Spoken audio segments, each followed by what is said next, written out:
sebagai pembaca. Kami di sini mau mempresentasikan tentang antivirus cervix. Yang pertama ada pengertian. Apa sih itu kanker cervix yang akan dibacakan oleh Dinta? Pengertian kanker cervix adalah tumor ganas yang tumbuh di dalam leher rahim atau cervix yang terdapat pada bagian terendah rahim yang menempel pada puncak vagina.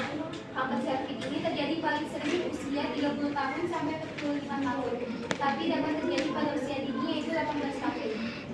Yang kedua ada etiologi atau penyebab yang akan dibacakan oleh Dinta. Yang pertama ada human papillomavirus atau HPV. Penyebab utama kanker cervix adalah HPV. Lebih dari 90% kanker leher rahim adalah jenis squamous yang mengandung DNA virus human papillomavirus, dan 50% kanker cervix berhubungan dengan human papillomavirus tipe 16. Virus HPV dapat menyebar melalui hubungan seksual, terutama pada hubungan seksual yang tidak aman. Virus HPV menyerang selaput pada mulut dan kerongkongan serta anus dan akan menyebabkan terbentuknya sel-sel prakanker dalam jangka waktu yang panjang. Virus HPV akan menempel pada reseptor permukaan sel dengan perantara virus attachment yang tersebar pada permukaan virus. HPV yang menempel pada reseptor permukaan sel akan melakukan penetrasi adanya luka yang mempermudah virus memasuki sel. Virus masuk dan mengeluarkan genom, setelah itu hasil dihancurkan. Setelah virus masuk ke dalam inti sel, virus melakukan transkripsi delman DNA-nya berubah menjadi mRNA. Yang kedua ada sering berganti pasangan. Yang ketiga ada faktor genetik. Ada tanda dan gejalanya yang akan dibaca oleh Dinta. Tanda dan gejalanya ada mendarah vagina yang tidak normal, keputihan yang tidak biasa, nyeri saat berhubungan intim, frekuensi buang air kecil dan menikah, dan mudah lelah.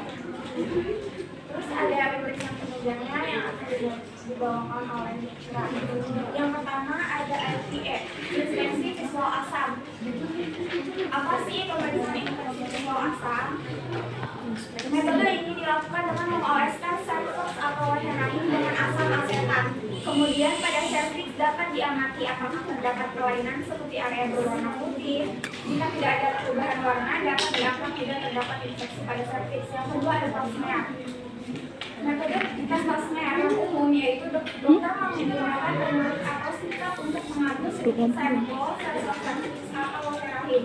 Kemudian sel-sel tersebut akan dianalisis di laboratorium. Yang ketiga ada pinpad. Metode pinpad berbasis cairan yang mana proses pembuatan hapusan dilakukan secara otomatis oleh alat. Yang keempat ada kolposkopi.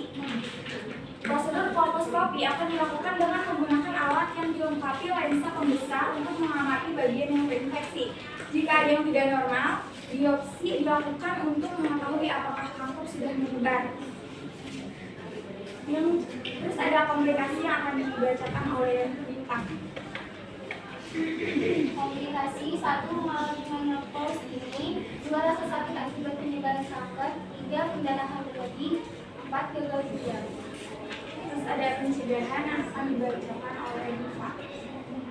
Pencegahan yang pertama dapat mendapatkan pemeriksaan terbaik, makan sayuran pembasmi HPV, jangan merokok, dan vaksin HPV.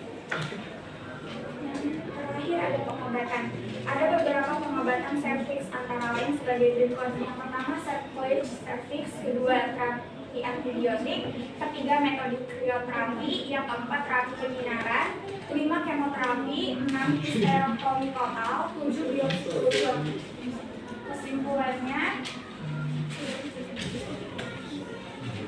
kanker cervix merupakan salah satu jenis kanker yang sama berbahayanya dengan kanker payudara. Indonesia sendiri menempati posisi 3 terbesar dengan jumlah penderita terbanyak, di mana Jawa Tengah menjadi salah satu provinsi dengan jumlah tertinggi dibandingkan dengan provinsi lainnya. Padahal kanker cervix dapat dicegah sejak dini dengan 3 metode, yaitu imunisasi dengan papillomavirus dan pap smear. Sekian presentasi dari kelompok kami, kurang lebihnya mohon maaf. Wassalamualaikum warahmatullahi wabarakatuh.